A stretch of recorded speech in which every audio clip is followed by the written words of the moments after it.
This is Module 12, Reflection. This was about internet safety, and as educators, what is it our role in promoting internet safety? Um, Technology has grown quite a bit since I was in school. You know, with social media such as Facebook, Twitter, has become more prevalent in today's society with youth.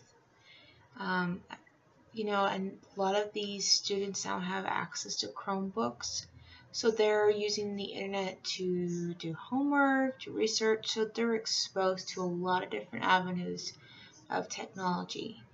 I think this is important as an educator to teach students about internet safety, especially with cyberbullying or, what you put out there. Pictures could be, if you put out a picture, that could have some severe consequences. Um, it just really depends on what you do. Um, and I believe that I would really like to have some sort of, like a presentation or some sort of resources available to use this. So I really like how they have on this section how they have different websites to use. The one such as the NetSmarts one. I thought this was a great tool because it does have, educating training programs for educators. This would help you with lesson plans and maybe giving you some ideas, which I think this is a great resource. Also, it has that project kit.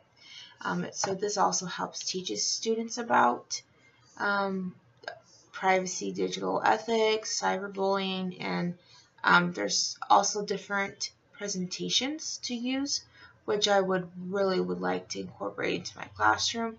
I think having a presentation explaining the risks and dangers of that is out there and how to be safe and what steps you can take to be safe, which I think is great.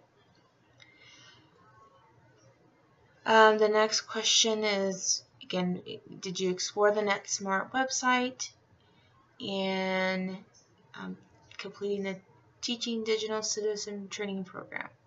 After completing this program, I felt that this was relevant and very useful for educators. I believe that this could be a great resource again, and just the program was relevant to today's society with the technology today. I believe, in a few years it may not be relevant, but hopefully they would keep updating it and keep it changing with new technology as well. Some of the main points that I got from the article, it define cyberbullying has different variations of definitions, and cyberbullying described in this article is clearly identifiable given the language and tactics used to harass and or intimidate a victim online, given the range of problematic or harmful behaviors involved. However, it can sometimes be difficult to pinpoint when an action crosses the line from poor contact to a more serious and possible criminal offense. Unfortunately, with cyberbullying, it is so hard to point out because people can say really mean things, you have other kids saying, oh, I don't like your shirt, or oh, you're fat, that's bullying. But it's so hard because some kids out there, they're so mean. And with cyberbullying, which is worse about it, is that sometimes you don't even know who it is. It could be someone manipulating you. I remember reading about this incident, a young girl who committed suicide. Her bully from school, her mother participated and set up a fake Facebook account or a social media account, had a picture of a boy and then pretend that they were dating, and led this girl to believe this was a real person. And then then the mother got really bad and would say some mean things and tell this girl to go kill herself. So after so much of this, the girl eventually killed herself. And when her mother found out that this was the bully and that bully's mother participating, she wanted charges to be pressed because she felt that they had in a sense, participated in having her. She said that her daughter was murdered, which I honestly believe, with all that persuasion and talk, saying these messed up things, I believe that this daughter was. It's hard to say. So in this article, it does talk about cyberbullying, and with this, there's so many different statistics out there, so there's not a clear consensus on the prevalence of cyberbullying, because it's really hard to say, hey, I'm being bullied online. It's just really hard, because it says in this article that it could be high as 72% or as low as 4%. So it's really hard to get a more accurate study. I think they need to do more longer surveys or longer research methods, and hopefully develop more about cyberbullying, because I believe down the road this will become more of an issue with kids as more technology becomes available to kids.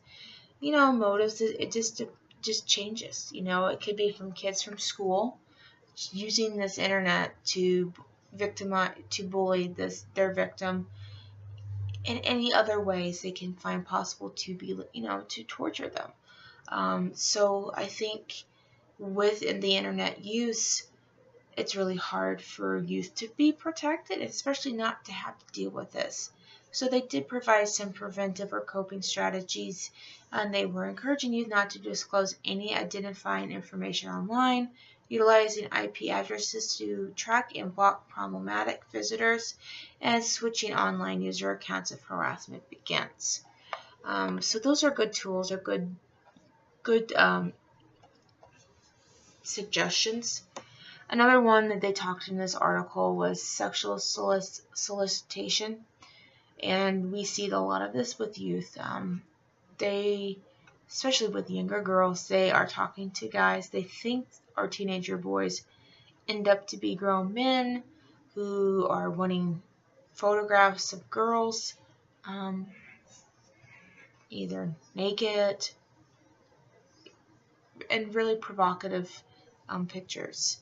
It states in this article that 1 in 5 youth have frequently been cited in studies about the prevalence of online dangers, and 2/3 of that youth reported that they did not consider the solicitation serious or upsetting. But what is sad is the fact that we grow up in this sexual society that we promote sex with how women are supposed to dress, how they're supposed to look, and this gets translated in the internet. And I think with this, young girls are prime for that, because they are young and men want that, so they are more looking to victimize these young girls. So as a parent, what can we do is, monitoring youth, educating youth about potential risks, and attempting to teach appropriate online behaviors. So as my kids get older, this is kind of more of my fear as to how to keep my kids safe. So I think with tools, setting parental guidelines up, and also just monitoring their usage, being aware of what they're going to and what they're looking at and knowing what sites they're going to would be helpful. That way, you can keep your children safe from these and out of harm's way. Again, this was really useful information, provided a lot of different ideas and tips how to keep children safe from the dangers online. And as a school, hopefully they have more of those those parental boundaries set up. And as a parent, before your kid gets on, getting those set up as well. That's my module for this week, and I hope you all have a great weekend.